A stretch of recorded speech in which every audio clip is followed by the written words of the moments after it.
1절입니다. 여호와여 도우소서. 경건한 자가 끊어지며 충실한 자들이 인생 중에 없어지나이다. 그들이 이웃에게 각기 거짓을 말하며 아첨하는 입술과 두 마음으로 말하는도다. 여호와께서 모든 아첨하는 입술과 자랑하는 혀를 끊으시리니 그들이 말하기를 우리의 혀가 이기리라. 우리 입술은 우리 것이니 우리를 주관할 자 누구리요 하미로다.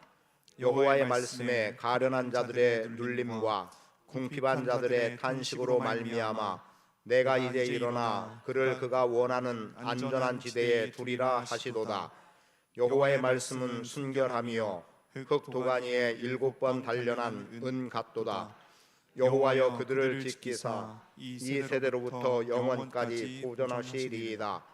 비열함이 인생 중에 높임을 받는 때에 악인들이 곳곳에서 날뛰는도다. 아멘.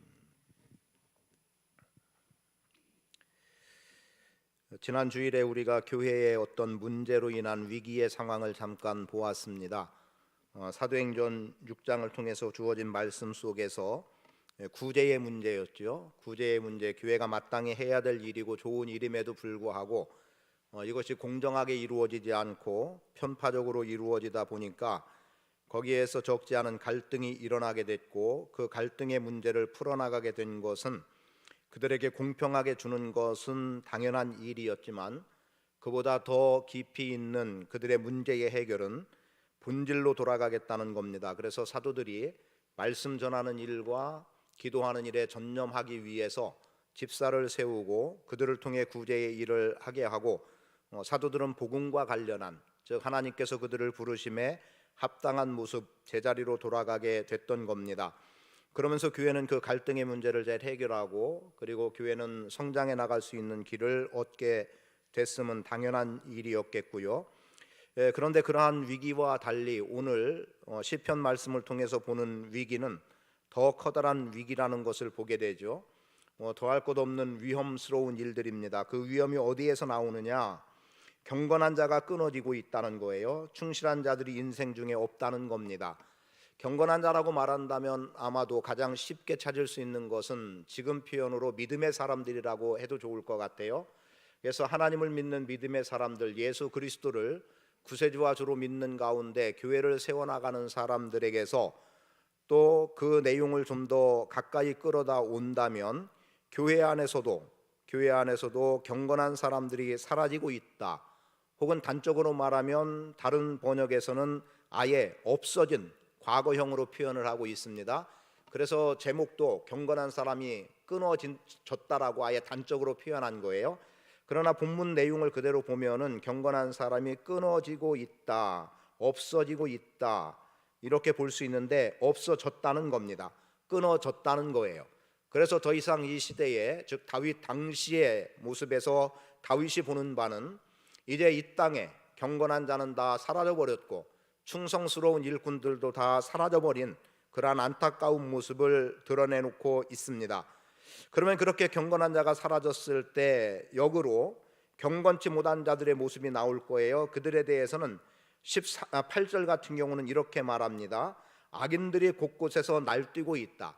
경건한 사람들이 끊어지니까 악인들이 날뛰게 되는 것들을 보게 되고, 그 악인들은 3절의 말씀에서 본다면 아첨하는 입술과 자랑하는 혀로 표현되고, 2절에서는 이웃에게 거짓을 말하고 아첨하는 입술과 두 마음으로 말한다는 내용 속에서 실제로 하나님이 원하시는 바의 사람들은 거의 보여지지 않고 악을 행하고 하나님과 상관없는, 하나님을 등진 사람들의 모습이 더 횡행하고 있다는 것을 보여줍니다.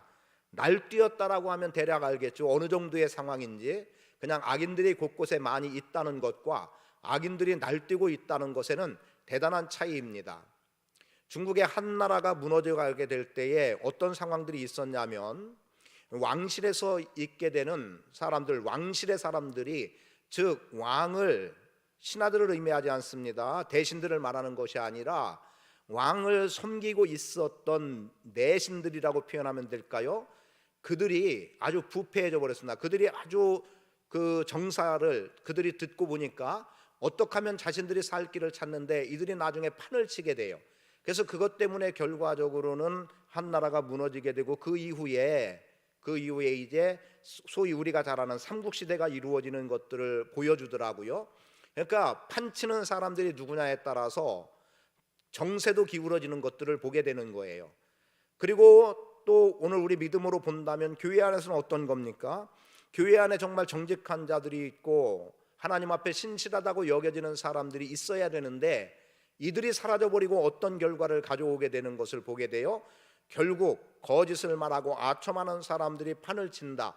두 마음을 가진 사람들이 가득 채워졌을 때, 그럼 지금 교회 위기, 지난 주일에 말했던 사도행전 6장에 나오는 내용 속에서는 구제의 문제 속에서 공정함이 사라졌을 때, 공평이 사라졌을 때 거기에서 위기가 왔다고 한다면, 말씀드린 그대로 지금은 어떤 다윗 시대에 아첨하고 거짓을 말하는 사람들로 인해서 그래서 경건한 자들이 사라진 것 때문에 교회 위기, 당시의 위기라고 한다면 오늘 교회도 그와 다를 바 없는 것 같아요. 지금 우리 교회도 어떻습니까?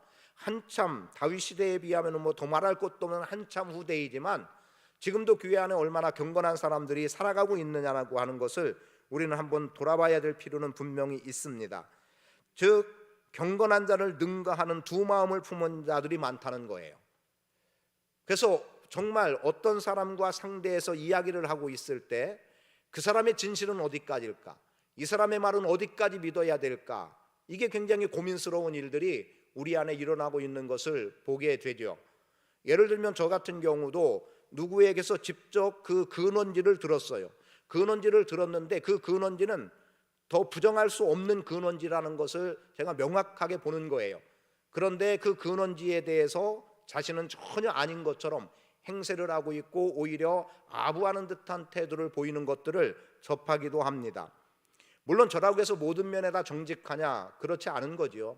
때로는 사람이 보는 위치에서 그것을 정직하다고 보지 못하는 경우가 있기도 하고 정말 정직하지 못해서 정직하지 못한 면이 보여지는 것도 분명히 있겠습니다만 두 마음을 품은 사람들이 경건한 자들보다 더 난무하는 세대, 그래서 앞에서 말한 대로 8절에 보니까 타락한 자들이 판치는 악인들이 곳곳에서 날뛰는 이러한 상황들, 이게 오늘 우리의 시대의 가장 위험함이라고 보여집니다. 교회 안에 경건한 사람이 끊어졌다? 그럼 교회의 존재 가치가 있을까요? 없는 거예요. 자, 그럼 이걸 또 구약으로 좀 넘어가서 또 하나의 사건들을 보죠. 경건한 사람들은 시대 끊어졌던 것 같아요. 하나님께서 처음 택함이라고 하는 영역에 있을 때는 시작은 좋았는데 끝까지 좋은 결과를 거의 보지 못했던 거죠. 다윗 같은 경우는 아마도 그의 시작과 끝이 거의 똑같았어요. 중간에 하나님 앞에 바로 서지 못했던 사건이 있었지만 회개를 통해서 다시 제자리에 섰던 것, 그래서 최종적으로 하나님의 판단이라고 말한다면 내 마음에 합한 자 다윗이라고 여겨지는 거였고, 그리고 다윗의 죽음 이후의 왕들의 행적 속에서도 다윗의 길로 행했느냐 그렇지 않느냐에 따라서 선과 악이 구분됐다라고 하면 다윗은 중간에 잠깐의 흔들림 내지는 그릇됨이 있었어도 그는 시종일관 동일했다고 볼 수 있는 모습을 보여줬습니다. 그런데 이와는 달리 거의 대부분은 시작은 좋은데 끝이 안 좋았던 것을 보게 돼요.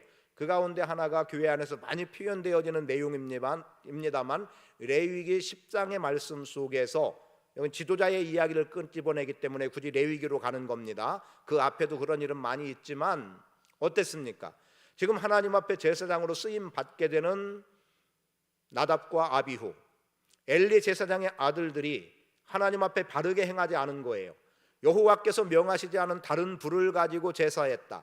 결국 그들의 결말은 비극적인 인생으로 끝이 나버리고 말았지요. 이것뿐이겠습니까? 엘리 제사장 시대에 엘리 제사장을 포함한 홈니와 비느하스라고 하는 그의 아들들 역시도 제사장의 직무를 감당해 나가는 데 있어서 아마도 그들이 처음 그렇게 세움받을 때는 내가 이렇게 정직히 행하고 하나님의 말씀대로 살아가고 진리 가운데 있겠고 여하튼 하나님 보시기에 아름답게 보여질 모습으로 누구든 시작을 했을 것 같아요. 그런데 결국은 어떻습니까? 그들 다 무너져 버리고 말더라는 겁니다. 과연 사무엘 같은 사람이 시대에 얼마나 있었을까? 저는 우리가 감히 그렇게 견주기 어렵다 하더라도 예수 그리스도의 피를 통한 구원을 경험한 우리만큼이라도 누가 보아도 경건한 사람이라고 일컬어질 수 있는 삶을 살아갈 수 있기를 바랍니다. 세상의 거짓대로 살아가고, 그리고 또 타락한 가운데 타락한 자들이 판치는 그 타락함의 자리, 또 내가 악인으로서 날뛰는 그러한 자리가 아니라, 아부에서 조금이라도 내가 누구한테 인정받아 보려고 하는 것이 아니라 경건한 자의 모습, 그래서 오히려 고난이 올 수 있고 인정받지 못하더라도 오늘 우리는 하나님의 말씀에 근거한 경건함이 있는 삶을 살아갈 수 있어야 한다는 거죠. 자, 그들의 말을 한번 볼까요? 그들은 뭐라고 말하냐면 4절은 이렇게 말합니다. 그들이 뭐라고 말합니까? 우리의 혀가 이기리라. 우리 입술은 우리 것이니 우리를 주관할 자 누구겠느냐는 거예요. 자, 우리의 혀가 이기겠다. 거짓을 말하고 아첨하는 사람들이 말하는 겁니다. 우리의 혀가 경건한 사람들 이기는 거예요. 그리고 그들의 입술, 내 건데, 내 입술인데 누가 주관하느냐. 자, 여기서 벌써 하나 걸리는 게 있죠. 우리도 우리의 입술 우리 것이라고 말하지만 우리의 고백은 뭡니까? 우리의 주관자는 하나님이라고 우리는 고백하는 거예요. 나에게 모든 것이 다 주어졌고 어쩌면 내 속으로 이만한 부와 명성을 쌓았어도 오늘 결국에 우리의 신앙인의 경건한 사람의 고백은 하나님이 도와주셨다, 하나님이 함께 하셨다, 그래서 하나님께 영광 돌리는 삶을 살잖아요. 그런데 지금 악인이라고 말할 수 있고 아첨하는 자, 거짓을 말하는 사람들은 우리의 혀 이길 자 없다, 내 것인데 내가 말하는 대로지 나를 누가 주관하겠느냐, 감히 이렇게 말하고 있음을 보게 되죠. 정작 주인은 하나님이신데 내가 주인의 자리에 올라오겠다는 겁니다. 마침 오늘 새벽에도 보았던 내용 가운데, 엘리후가 말하는 내용 가운데 이런 내용이 있었습니다. 내가 하나님을 대신하겠다. 이게 지금 문제예요. 내가 하나님을 대신하겠다. 아니, 어떻게 자신이 하나님을 대신할 수 있을까요? 앞에 욥의 세 친구들의 말이 그의 귀에 거슬릴지 몰라도, 또 욥의 대답하는 말이 결코 합당하지 못하다고 설령 여겨졌어도, 그래서 그는 진리를 말하겠다고 말합니다. 바른 걸 말하겠다고 말합니다. 많은 부분에 그의 말을 들을 만하고 좋은 거예요. 그런데 오늘 제가 새벽에 말씀드렸던 내용은 뭐였습니까? 공감하지 않으면 소용없더라는 거죠. 지나쳐버리면 문제가 되고 있더라는 거죠. 자, 그렇다면 지금 두 마음을 품은 자가 얼마나 이 땅에 많은지, 두 마음을 품은 사람이 교회 안에 얼마나 많은지, 그러나 중요한 것은 그 시대마다 하나님은 의롭다는 사람을 한 사람이라도, 한 사람 정도는 남겨놨어요. 그죠? 그래서 실제로 노아 시대도 노아를 남겨두셨던 거고요. 그리고 다 어두워졌던 그때의 모세라고 하는 한 사람을 세워서 그를 통해서 하나님은 일을 이루어 나갔고요. 지금도 여전히 시대가 어두워지고 교회 시대마저도 경건한 자가 사라진다 하더라도 하나님은 분명히 이 시대에 기치를 들을 수 있을 만한 지도자 하나는 분명히 남겨둘 거라고 믿습니다. 아니, 지도자가 아니라고 하면은 아주 저 밑바닥에서 아무도 인정받지 못한 누구라도 하나님의 말씀을 붙들고 말씀의 근거대로 살아 움직이는 누군가가 있다면 그가 어느 순간 지도자의 역할을 감당해 나갈 수 있도록 하나님은 그렇게 일하실 것이라고 믿습니다. 우리의 혀로 이기겠다? 우리 것인데 누가 우리를 제어할 수 있겠느냐, 주관하겠느냐? 위험한 발상이죠. 이보다 위험한 발상은 없는 거예요. 하나님이 나의 주인 되고 하나님이 나의 주관자가 되신다라고 하는 것, 이 인정이 없으면 참 힘든 삶을 살아가게 되는 겁니다. 인생의 주인은 하나님이세요. 하나님이 주인 될 때 우리는 안전하고, 하나님이 주인 될 때 우리는 평안하고 행복한 삶을 살아갈 수 있는 겁니다. 그런데 내가 주인이라고 하는 순간 그것이 잘됨 같아도 결국은 벼랑 끝에 선 것과 동일한 모습일 수밖에 없는 것. 여러분, 하나님의 주권을 부정하는 것은 악이고요, 하나님의 주권을 부정하는 자는 결코 그의 앞날에 형통함은 주어질 수 없습니다. 경건한 사람이 끊어진 시대, 악한 사람들, 두 마음을 품은 사람들, 거짓말하는 사람들, 아첨하는 사람들이 횡행해서 날뛰고 있기 때문에 경건한 사람은 없다라고 말하고 끊어졌다고 말하는 시대일 수밖에 없지만, 그러나 궁극적으로는 하나님께서 어떻게 역사하시느냐, 하나님의 말씀이 정직하기 때문에, 그래서 말씀의 정직함을 무엇라고 말합니까? 순결하다고 말하고 있고 흑도간이 7번 단련한 은 같다고 말하고 있는데, 이러한 말씀으로 살아가는 사람들을 통해서 결국은 거짓하고 아첨하고 자랑하는 이들을 엎어버리게 되는 거예요. 하나님은 결국 그들에게 함께 하시고 그들과 함께 하시는 속에서 그들을 살려내시는 겁니다. 자, 하나님의 말씀 어떨까요? 5절에 답이 있습니다. 가련한 자들의 눌림과 궁핍한 자들의 탄식으로 말미암아 내가 이제 일어나 그를 그가 원하는 안전한 지대에 두리라. 여러분, 여호와의 말씀은 이렇게 들려진 겁니다. 가난한 자들 내가 돕겠다는 거예요. 억압당하는 사람들 내가 건져내 주겠다는 겁니다. 궁핍한 사람들 신음소리 들을 때 내가 그들 가운데 함께해서 그들을 궁핍으로부터 벗어나게 하겠다는 거예요. 하나님이 일어나시겠다는 겁니다. 하나님이 일어나시겠다는 거예요. 고통스럽게 하는 사람들로부터 지켜주겠다고 말씀하고 그들을 안전지대에 두겠다고 말씀하고 있어요. 그럼 이 말씀에 익숙한 내용 하나가 있죠. 출애굽기 3장 말씀. 이스라엘 백성들이 히브리 민족들이 애굽에서 종노릇하면서 그들의 고통의 소리, 울부짖는 소리, 고역하는 모습들이 하나님 귀에 들려지고 하나님 눈에 보여졌을 때 하나님이 친히 내려오셔서 그들을 젖과 꿀이 흐르는 가나안 땅, 그곳이 안전한 지대인 거예요. 하나님은 이렇게 역사하시는 거예요. 오늘 우리의 시대가 아무리 위험하다 하더라도 여러분 한 사람 한 사람이 경건한 사람의 면모를 갖추고 제자리에 서 있다면 여러분을 통해서 하나님께서는 새로운 길을 만들어 가실 것이고 회복의 은혜를 허락하실 것이고 그리고 여러분들을 안전지대에 두실 겁니다. 악한 자들이 횡행하고 그들의 날뛰는 것 때문에 경건한 자들이 몰사하는 것 같은 상황이라 하더라도 하나님이 개입해 주시면 되는 거고요. 하나님의 말씀은 이미 약속으로 주어졌고 약속된 하나님의 말씀은 반드시 성취되는 것이기 때문에 정직하신 하나님의 말씀은 거짓과 아첨하는 자들을 능히 이기는 겁니다. 순결함, 흠없고 깨끗함이 거짓과 아첨하는 것 이길 수 있는 것 순결한 하나님 말씀뿐이라는 거예요. 하나님의 말씀은 능력이 있습니다. 하나님의 말씀은 창조의 역사를 이루신 건 믿죠? 하나님의 말씀은 악한 무리를 물리친다는 건 믿습니까? 바람과 파도를 잠잠하게 하셨던 그 능력, 귀신도 쫓아냈던 주님의 말씀은 거짓과 아첨하는 자들을 넉넉히 물리칠 수 있고 이길 수 있다는 사실을 믿으시기 바랍니다. 여러분, 하나님이 거짓말하신 적 있습니까? 여러분에게 하나님께서 무엇을 약속해 주시고 그 약속을 어긴 적 있느냐는 거죠. 하나님이 여러분을 속인 적 있습니까? 하나님이 사람들에게 아첨할 일이 있던가요? 없는 거예요. 하나님이 사람들에게 아첨해서 얻을 게 뭐가 있습니까? 하나도 없어요. 그래서 하나님의 말씀은 순결하다고 말씀하고 있고 7번 단련한 은 같다라고 말씀되어지는 거예요. 그렇기 때문에 오늘 우리가 붙잡아야 되는 것은 하나님의 말씀입니다. 대비되죠? 아첨하는 말, 거짓말, 순결한 하나님의 말씀. 이 대비 속에 우리는 어느 쪽에 설 것인가도 우리의 선택에 돼야 되고 이 순결한 하나님의 말씀이 내 속으로 들어갈 때 나는 살아나는 역사를 경험하는 거예요. 지난주에 한 분을 좀 만날 수 있는 기회가 있었는데 이분은 특별히 하나님께서 그렇게 사용하시는 분이라고 저는 생각을 해요. 모든 사람이 다 그런 길을 걸어가는 것은 아닌데 이분이 생명의 위험을 벗어났어요. 혈액암으로 다 죽어간다고 할 때 정말 피폐해 보였던 모습을 직접 제가 보기도 했고요.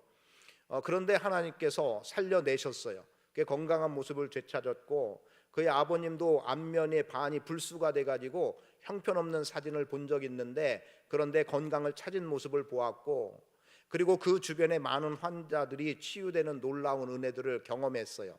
근데 이분의 얘기 중에 하나가 뭐냐면 어느 환자를 방문할 때 자기는 자기와 함께 사역하는 자매들이 있는 거예요.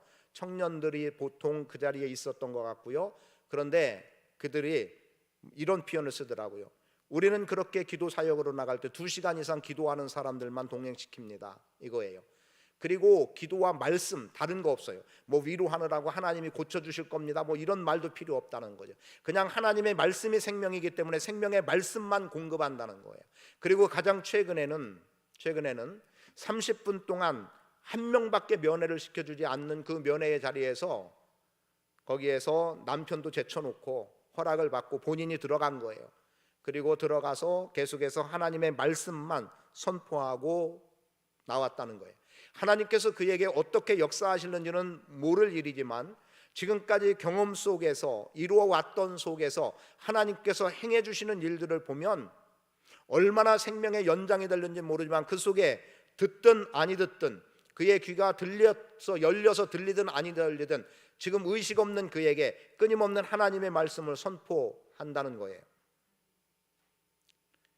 그리고 그의 인생은 어떻게 될지 몰라도 그렇게 살아난 사람들을 여럿 경험한 거죠. 그리고 실제로 그 집사 부부를 데리고 함께 와가지고 만났는데 그 사람을 왜 데리고 왔느냐, 한 2, 3년 전의 일이었던 것 같아요. 저도 그런 얘기를 얼핏 들었던 것 같은데, 그런데 그 살아난 그 사람이 병원에서는 의사가 죽었다, 다 가족들 다 이렇게 모여서 임종을 맞으라고 했는데 살아난 거예요. 그 살아남의 현장도 역시 마찬가지로 담임 목사님을 제쳐놓고 들어가서 그 사역을 하고 나왔다는 거예요. 근데 그것을 자랑으로 말하는 게 아니라 계속 반복적으로 표현한 것은 하나님의 말씀은 생명이라는 거예요. 하나님의 말씀은 생명이다. 여러분, 살리는 것은 하나님의 말씀인 거예요. 그래서 여러분들의 인생 속에서 하나님의 말씀으로 살아가는 인생이 된다면 여러분을 통해서도 무수한 영혼들이 살아나리라고 믿습니다. 하나님의 말씀은 순결하여 도가니에서 7번 단련한 은 같은 역사, 그 은혜의 정결함, 깨끗함, 순결함은 어둠을 능히 극복해 나갈 수 있다는 거죠. 이미 단련되고 단련되는 속에서, 도가니 속에서 끌어나는 속에서 이미 불순물은 다 제거된 거예요. 이미 우리 안에 끼어있던 불순물들은 하나님의 말씀이 들어오면 다 사라지는 겁니다. 그리고 우리가 순결한 은 같은 자로 주의 일을 감당해 나갈 수 있으리라고 믿습니다. 자, 경건한 자가 끊어졌다고 말합니다. 그럼 절망일까? 경건한 자가 끊어졌으니까 절망일까? 아니죠. 그럼 이 절망 같은 시대에 우리가 붙들어야 될 게 있어요. 그게 바로 하나님의 말씀인 거죠. 하나님의 말씀은 우리를 돕는 겁니다. 하나님은 말씀을 보내시는 거예요. 그래서 여러분에게 이렇게 말씀을 드리겠습니다.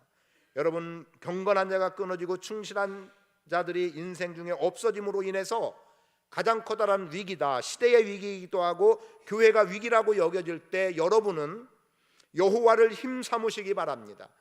시편 18편 1절은 말씀합니다. 나의 힘이신 여호와여, 내가 주를 찬양합니다 라고 말해요. 여러분, 여호와를 힘삼으시기 바라고, 그리고 여호와의 도움을 받기를 바랍니다. 도우심을 구하세요.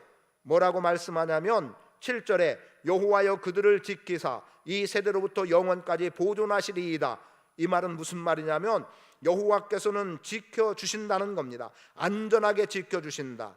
여호와는 영원히 보존하신다. 하나님은 하나님의 말씀을 붙잡는 여러분들을 안전하게 지켜주시고 영원히 보존하시는 하나님이세요. 7절의 말씀 붙잡으세요. 경건한 자가 끊어지는 이 시대에 하나님의 말씀을 붙잡은 나를 안전하게 지켜주신다. 나를 영원히 보존하신다. 그래서 하나님 앞에 영원히 설 자 바로 여러분 인생입니다. 여러분이 경건한 자요, 여러분이 충실한 자. 그래서 여러분이 여호와를 힘삼고 여호와의 도움을 구하면, 구할 때 하나님은 여러분을 안전하게 지켜주시고 보존해 주실 줄 믿습니다. 그리고 지금까지 표현한 대로 여호와의 말씀을 가지십시오. 순서대로 중요함을 말한 게 아니에요. 여러분, 하나님의 말씀을 가지십시오. 여호수아에게 하나님은 말씀합니다. 이 율법책을 묵상하라는 거죠. 주야로 지켜 나가라는 겁니다. 그리하면 네가 형통하리라는 거예요. 두려워하지 마라, 겁내지 마라, 내가 너와 함께하겠다고 여호수아 1장 8, 9절은 말씀해 주고 있어요. 여호와의 말씀을 묵상하는 것 중요합니다. 오늘 우리의 입술에 여호와의 순전한 말씀이 있다면 우리는 사는 역사 분명히 있음을 믿습니다. 오후에 아는 분이 전화가 왔어요. 그래서 요청을 하더라고요. 목사님 기도해 주세요. 제가 아무리 생각해도 문득 떠오르는 분은 목사님밖에 없었어요. 제가 뭐 잘나서 그랬겠습니까? 이제 저한테 좀 배웠던 사람인데 그렇게 전화가 왔어요. 그러면서 딸이 결혼한 지 1년 반 됐는데 사위가 코피가 나서 병원에 갔더니 담도암으로 소망이 없단다는 거예요. 갑작스럽게 일어난 일이에요. 뭐 조금 예고된 거라도 있으면 적인데 그냥 어느 날 그냥 코피 나서 갔더니 그냥 그 즉시로 뭐 살릴 수 없다는 진단이 나왔다는 거예요. 그리고 항암 치료도 할 수 없기 때문에 뭐 수술은 물론이거니와 항암 치료도 할 수 없다. 그런데 항암 치료를 할 수 없다고 한 상황에서 항암 치료가 가능해서 1차 항암 치료를 했다는 거예요. 그러면서 기도해 달라고 요청하더라고요. 목사님, 교회는 중보기도 팀이 있지 않습니까? 이것도 또 하나의 거룩한 부담이 되는 건데 그런 요청이 들어왔어요. 그래서 기도하겠다고, 그리고 내가 기도하는 분들에게 요청을 하겠다고 이야기를 했습니다. 박재은 33살, 얼굴 모릅니다. 전혀 몰라요. 이름만인데. 그래서 아까 기도할 때에 시편 16편 말씀을 제가 가장 많이 인용한다고도 했고, 그리고 또 호세아 6장 말씀을 인용한다고도 했어요. 말씀이 생명이라고 하면, 그래서 생명의 길을 보이시는 하나님, 생명의 길을 그에게 보여주시기를 말씀을 붙잡고 구했습니다. 여러분, 말씀이 여러분 안에서 살아 움직이게 되기를 축복합니다. 거기에서 생명의 역사는 분명히 일어난다고 믿습니다. 교회나 세상이나 할 것 없이 악인들이 날뛰는 그 세태에서 여러분이 하나님의 말씀을, 정직한 순결한 하나님의 말씀을 붙잡음으로 인해서 그 말씀이 여러분 안에 살아 움직일 수 있게 되기를 바랍니다. 여호와의 말씀을 가지십시오. 자, 여호와를 힘삼으라고 말씀드렸고, 도움을 구하라는 건데 도움을 구하면 안전하게 지키시고 영원히 보존하신다는 거였고요. 여호와의 말씀을 가지라는 건데 여러분, 말씀을 묵상하고 살아내기를 바랍니다. 제가 지난 주일에 내년도 피어를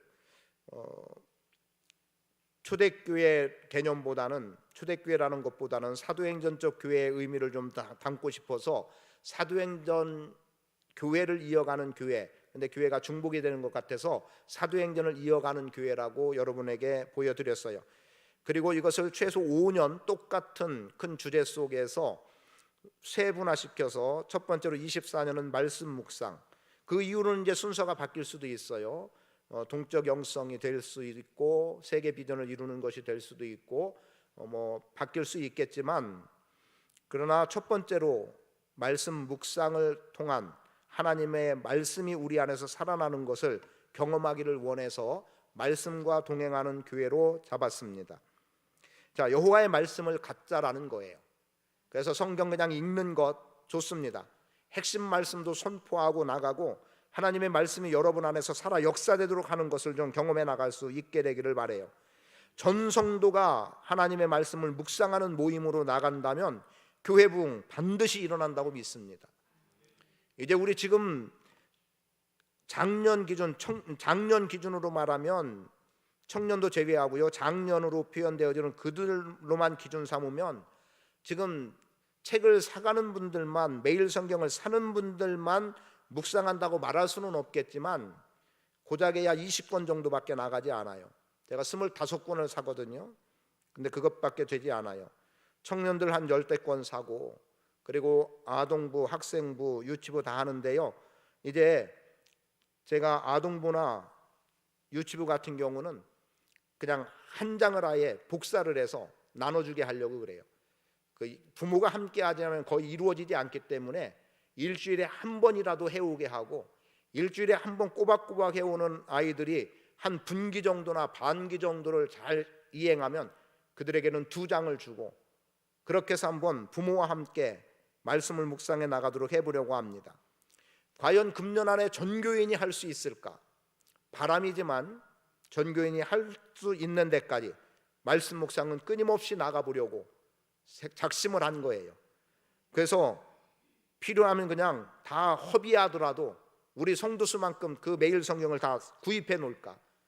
아마도 지금으로 말하면 거의 대부분 다 버려지는 것이 되겠죠. 돈 낭비가 되겠죠. 그래도 그렇게 해서라도 누구라도 하게 만들어야 될까? 별의별 것들을 다 생각해 보고 있어요. 여러분, 말씀 중심, 그렇게 우리 살아나갈 수 있게 되기를 바랍니다. 하나님의 말씀은 순결합니다. 하나님의 말씀은 정직합니다. 거짓과 좀 능히 덮어나갈 수 있습니다. 이길 수 있어요. 하나님의 말씀은 능력이요, 하나님의 말씀은 생명이기 때문에 그렇습니다. 그래서 오늘 여러분들, 경건한 자들이 사라져가는 이 시대에 하나님의 말씀으로 사는 경건함이 여러분을 통해서 나타나질 수 있게 되기를 축복합니다. 아버지 하나님 고맙습니다. 정말 그렇습니다. 경건한 사람들 점점 줄어들고 있습니다. 교회 우리가 1,000만이 넘었다고 했던 시대가 있었습니다. 그런데 기독교 인구가 어느새 반 정도밖에 되지 않는다고 말을 합니다. 그래서 어쩌면 실질적인 것은 400만 정도라고 표현되기도 합니다. 부정적인 개념으로 말하는 것 아닙니다. 이것이 우리의 현실이라면 다시 한번 우리가 힘있게 일어설 수 있게 하시고, 그래서 다시 믿음의 사람들의, 어쩌면 형식적인 그리스도인들은 다 사라져버렸고 이제 알맹이만으로서의 400만이 남아있다도 이것은 우리에게 커다란 힘이요 능력임을 믿습니다. 모두가 경건한 자로 서게 하시옵소서. 하나님의 말씀으로 살아가는 사람들이 하나하나 더 우리 안에서 생겨지게 하시옵소서. 변화된 것들이 보여지게 하시옵소서. 우리의 거룩한 삶을 통해 주님 영광 나타내 주옵소서. 이 시간 우리의 연약한 부분에 손을 얹고 기도합니다. 주님, 긍휼의 은혜를 베풀어 주시옵소서. 치료하시옵소서. 구원의 길을 열어주시옵소서. 회복의 역사가 일어나게 하시옵소서. 치셨지만 찢으셨지만 도로 싸매주시고 도로 안아주시고 살리시는 주님 은혜를 체험하며 나갈 수 있기를 원합니다. 이틀 후에 살리시고 사흘 후에 일으켜 주심을 말씀하셨습니다. 살아야 일어날 수 있습니다. 사는 자 되게 하시고 일어서는 자 되게 하시고 능력을 힘입어 살아갈 수 있게 하시고 생명의 길을 보이시는 주님으로 인하여 만족하는 인생 되게 하옵소서. 연약한 부분, 손을 얹은 부분 주님이 깨끗하게 치료하시옵소서. 주님 십자가의 보혈로 정결케 하시옵소서. 그곳에 치료의 광선을 발하여 주시옵소서. 그곳에 예수의 보혈이 흐르게 하시옵소서. 그래서 새 생명을 얻은 자로 살아가도록 역사하여 주옵소서. 주님 안에 생명이 있습니다. 주님 모신 경건함이 우리의 삶 가운데 나타나게 하옵소서. 이제는 우리 주 예수 그리스도의 무한하신 은혜와 아버지 하나님의 극진하신 사랑하심과 성령님의 교통하심이 경건한 자들이 살아가져가는 이 시대에 우리 믿음의 사람 한 사람이 지금 경건한 자로 하나님 앞에 우뚝 설 수 있도록 하나님의 말씀, 단련된 하나님의 말씀으로 살아가기 원하는 주의 백성들 머리 위에 이제로부터 영원히 함께 하실지어다. 아멘.